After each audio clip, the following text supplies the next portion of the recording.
السلام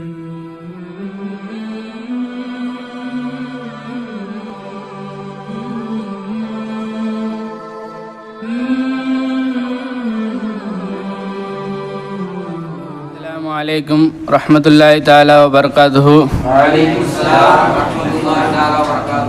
நம் அனைவரையும் முஃமினாக முஸ்லிமாக பிறக்க செய்தான் அந்த அல்லாஹ்வுக்கு எல்லா புகழும். அல்ஹம்துலில்லாஹ் அல்ஹம்துலில்லாஹ். மேலும் காமிலான சேகுமாறு கட்டத்தை பற்றி பிடிக்க செய்தான் அந்த அல்லாஹ்வுக்கு எல்லா புகழும்.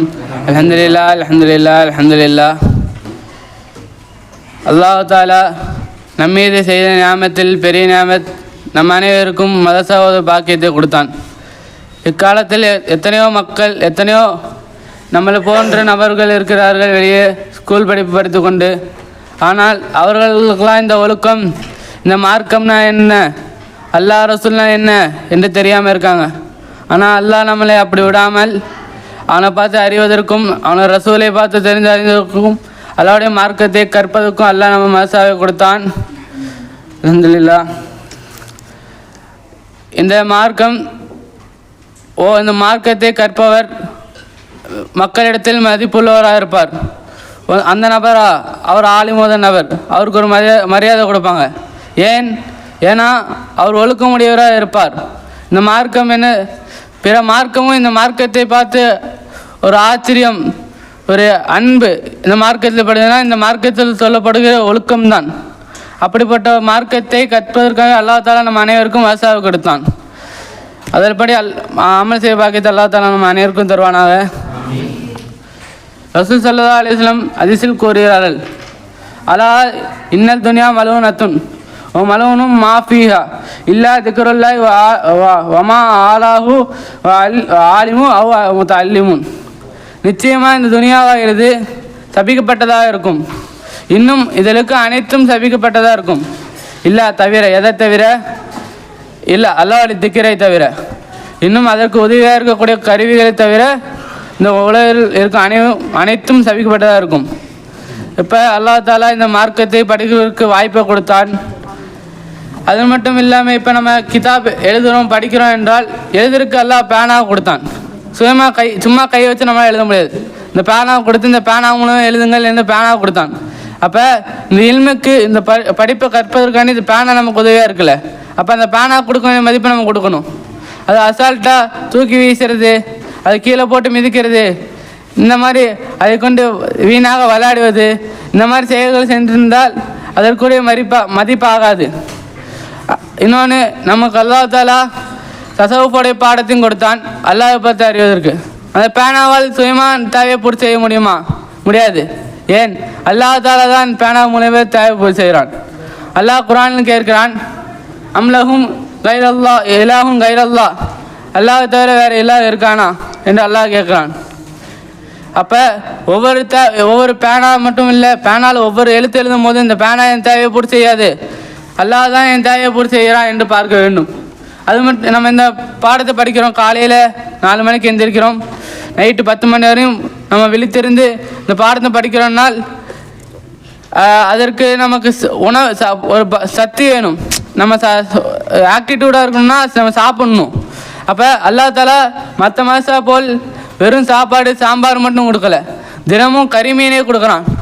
அப்படி ராஜா மாதிரி வாழ வைக்கும்போது அந்த சாப்பாடு நம்ம ஃபீஸ் கட்டுறோம், அந்த ஃபீஸ்லேருந்து சாப்பாடு வந்துச்சுன்னா பார்த்தா அது குறைவு தான்.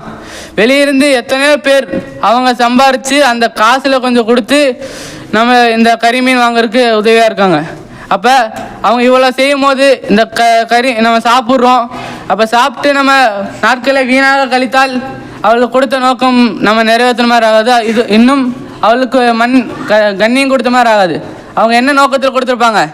நம்ம மாணவர்களுக்கு கொடுக்குறோம், அவங்க இதை சாப்பிடுவாங்க, குர்ஆன் ஆயத்தை படிப்பாங்க, இப்போ ஜெய்தான ஆலிமாவாங்க, அந்த நோக்கத்தில் நம்ம கொடுக்குறாங்க. அதே போல் நம்ம இல்லாவிட்டால், நம்ம சரியாக படிக்காவிட்டால், பொடுப்பாக்காக இருந்தால் அவளுக்கு நம்ம மரியாதை செலுத்தாமல் ஆகிவிடும். ஆகவே படிக்கும்போது கவனிப்பாக படிப்பதற்கும் அனைத்து பாடத்தை தெளிவாக விளங்குவதற்கும் அல்லாஹ் தஆலா நம்ம அனைவருக்கும் பாக்கியம் செய்வானாக. அப்போ அவங்க கொடுக்குறாங்க, அல்லாஹ் கொடுக்குறான். அவங்களால சுயமாக கொடுக்க முடியுமா? அவங்க சம்பாரித்து கொடுத்தாலும் அவங்க இவ்வளோ காசு அனுப்பினாலும் அவங்களால சுயமாக கொடுக்க முடியுமா பார்த்தால் ஒரு காலம் முடியாது. அல்லாஹ் தான், அல்லாஹ் நாடியனால்தான் அவங்க மூலமாக அல்லாஹ் கொடுக்குறான். அப்போ நம்ம அவங்களுக்கு கொடுக்குற அந்த கண்ணியத்தை கொடுக்க வேண்டும். அந்த சாப்பாடை சாப்பிட்டு சரியாக படிக்காவிட்டால் நம்ம அந்த பொருளுக்கு கண்ணியம் கொடுத்தோமே ஆகாது. இன்னும் நம்ம பாடத்தில் பல விஷயம் தெரிந்து கொள்கிறோம். குர்ஆன் ஹதீஸ் படி பாடத்தில் ஹதீஸ் படிக்கிறோம், நிறைய தெரிந்து கொள்கிறோம். அதே போல் நாம் மஜ்லிஸ் பயானில் உட்கார்கிறோம், அமர்கிறோம். அப்பொழுது ஜுமா பயான் அனைத்து பயானிலும் உட்காரும்போது இமாம் வந்து நிறைய ஹதீஸ் சொல்லுவாங்க, ஆயத் சொல்லுவாங்க, அல்லாஹ் பற்றி சொல்லுவாங்க. அப்போ அந்த மஜ்லிஸ் வந்து நமக்கு எப்படிப்பட்ட இடமா இருக்குது? அல்லாஹை பற்றியும் தனது அவனுடைய ரசூலையும் கற்றுக்கொள்வதற்கு ஒரு முக்கியமான இடமாக இருக்கிறது. இப்போ நம்ம என்ன ரசூலா சர்க்கார் நமக்கு தாலீம் பாடம் நடத்துகிறாங்க, அந்த மஜ்லிஸ் இருக்குது. அந்த மஜ்லிஸ் மூலமாக ரசூலா சர்க்கார் நமக்கு எவ்வளோ நடத்துகிறாங்க. அப்போ அந்த மஜ்லிஸ் எவ்வளோ உதவியாக இருக்குது. அப்போ அந்த மஜ்லிஸில் நம்ம உட்காரும் போதும் சரி, மன்றத்தில் உட்காரும் போதும் சரி, இந்த மன்றம் நம்மளுக்கு ஒரு இல்மை கற்றுக் கொடுப்பதற்கு ஒரு பெரும் பாக்கியமாக இருக்குது, ஒரு வஸ்துவாக இருக்குது. அப்போ மன்றத்தில் ஒழுக்கமாக அமர வேண்டும். அவர் மன்றத்தில் பேச வரும்போது அவங்க என்ன பேசுகிறாங்க, அவங்க யாருக்காண்டி பேசுகிறாங்க பார்க்கணும். இப்போ பயனில் குறிப்பு போட்டிருக்காங்கன்னா அவங்க வந்து பேச்சு திறமைக்காண்டி போட்டிருக்காங்க. அந்த குறிப்பை பார்க்கணும். அந்த குறிப்பு வந்து நம்ம அனைவருக்கும் ஒவ்வொரு யூஸாக இருக்குது. அப்போ வந்து நம்ம அதை கவனிக்கணும். ஒவ்வொரு பாயிண்ட்டையும் நம்ம குறிப்பெடுத்து வச்சுக்க வேண்டும். இப்போ உதவாட்டையும் பின்னாடி நமக்கு உதவும். அதே போல் அது மட்டும் இல்லாமல் இப்போ ஸ்கூலில் டெஸ்க் இருக்கும். நம்ம ஸ்கூலில் எத்தனை நாள் படிச்சிருப்போம், ஸ்கூலில் டெஸ்க்கெலாம் இருக்கும். அப்போ நம்ம அதை ஜாலியாக உட்காந்து அதை தாவி அதில் குதித்து அப்படி இருந்திருப்போம். ஆனால் மதரசா அப்படி கிடையாது. மதரசாவில் நம்ம உட்கார்ந்து இந்த டெஸ்க்கு எதுக்கு யூஸ் பண்ணுறோம்? குரான் ஓதுவதற்கும், தஃப்சீர் ஓதுவதற்கும், இன்னும் ஹதீஸ்களை படிப்பதற்கும், இதே போல் பெரிய பெரிய இமாம்கள் எழுதிய கிதாப்களை படிப்பதற்கும் இந்த டெஸ்க்கு, இந்த பெஞ்சு நமக்கு யூஸ் ஆகுது. அப்போ இந்த டெஸ்க் இருந்துச்சுன்னா அது ஓரமாக போட்டு போகணும். இதை தாண்டி போவதோ இல்லை இதை காலால் நவுத்துவதோ இந்த டெஸ்க்குக்கு நம்ம கொடுக்க வேண்டிய மதிப்பு இல்லை. அப்போ அது மட்டும் இல்லாமல் இந்த இத்தனை வஸ்துவும் நம்ம படிப்பதற்கு ஒரு உதவியாக இருக்குது. அது மட்டும் இல்லை, ஆசிரியர் இத்தனை வஸ்து இல்லாட்டியும் இப்போ இத்தனை வஸ்து மட்டும் இல்லாமல் நமக்கு சொல்லித்தரக்கு ஆசிரியர் இருக்காங்க. அவங்களுக்கு நம்ம மதிப்பு கொடுக்க வேண்டும். அவங்ககிட்ட பேசும்போது ஒழுக்கமாக பேச வேண்டும். இத்தனை காலம் நம்ம வீட்டில் இருப்போம். அப்போ நம்ம ஸ்லாங் எப்படியோ இருந்திருக்கலாம். அது நமக்கு கரெக்டாக இருந்தாலும் நம்ம மதரசா வந்து விட்டோம் என்றால் நம்ம ஸ்லாங்கை மாற்றி உஸ்தாதுக்கிட்ட எப்படி பேசணும், எப்படி நடந்து கொள்ளணும் என்று அறிந்து அதபாக நடக்கணும். அப்போ சஹாபாக்கள், அந்த காலத்தில் சஹாபாக்கள் வாழ்ந்தார்கள். எப்படி அவங்களுக்கு ஒரு ஹதீஸ் தெரிஞ்சுக்கணும்னா அவங்க என்ன பண்ணுவாங்க, இன்னொரு சஹாபி வீட்டில் போய் அவங்க தூங்கிட்டு இருக்காங்கன்னா காலையில் அவங்க வெளியே வர்ற கதவு தட்ட மாட்டாங்க. அவங்க வீட்டு வாசல்லையே இருப்பாங்க. அவங்க எப்போ வெளியே வராங்க, லுகரத்தில் வெளியே வராங்களா, அப்போ வரும்போது அவங்ககிட்ட கேட்பாங்க. அவங்க பேதபா கதவு தட்டி உள்ளே போய் இந்த ஹதீஸ் சொல்லுங்கன்னு சொல்ல மாட்டாங்க. அப்படி சஹாபாக்கள் இருந்தார்கள். நாமும் மதரசா ஓதக்கூடிய ஆலிமாக இருக்கிறோம். நாம் ஒழுக்கமாக இருக்க வேண்டும். அது மட்டும் இல்லாமல் மதரசா இத்தனையும் கொடுத்தான். மதரசாவை கொடுத்தான் அல்லாஹ் எப்படி கொடுத்தான்? மதரசாவை கொடுத்தான். இந்த இல்மா கொடுக்குறான், இந்த இதை கொடுக்குறான், இது எல்லாத்தையும் கொடுத்து ஒரு மதரசா மூலமாக கொடுக்குறானா? அப்போ இந்த மதரசாவுக்கு எப்படி ஒரு மதரசாவுடைய மாணவன் எப்படி நடந்து கொள்ள முடியுமோ அப்படி நம்ம நடந்து கொள்ள வேண்டும். மாணவன் இப்படி தான் இருக்க வேண்டுமோ அப்படி தான் அந்த மாணவன் நடந்து கொள்ள வேண்டும்.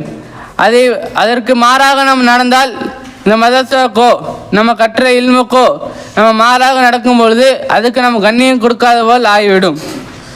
அப்போ அந்த காலத்தில் இமாம்கள் எழுதினார்கள் கிதாப். அவங்க வந்து பெருமைக்காண்டியோ தான் பெரிய ஆளாகணும், பிற்காலத்தில் என் புகழ்ச்சிக்காண்டியோ கிதாப் எழுதவில்லை. பின்வரும் காலங்கள் தாலிபுல் இல்மை தேடக்கூடியவர்கள் வருவார்கள். அவர்களுக்கு இதை மூலமாக இந்த மார்க்கை அறிந்து கொள்ள வேண்டும், அதற்காக தான் கிதாப் எழுதினார்கள். அப்படிப்பட்ட இமாம்கள் அவர்களுக்கும் நம்ம கண்ணியம் கொடுக்க வேண்டும். அவர்கள் பேரை கேட்டால் அவர்கள் பேரை நம்ம கண்ணியம் கொடுத்து அவர்களுக்கும் கண்ணியம் கொடுத்து நடக்க வேண்டும்.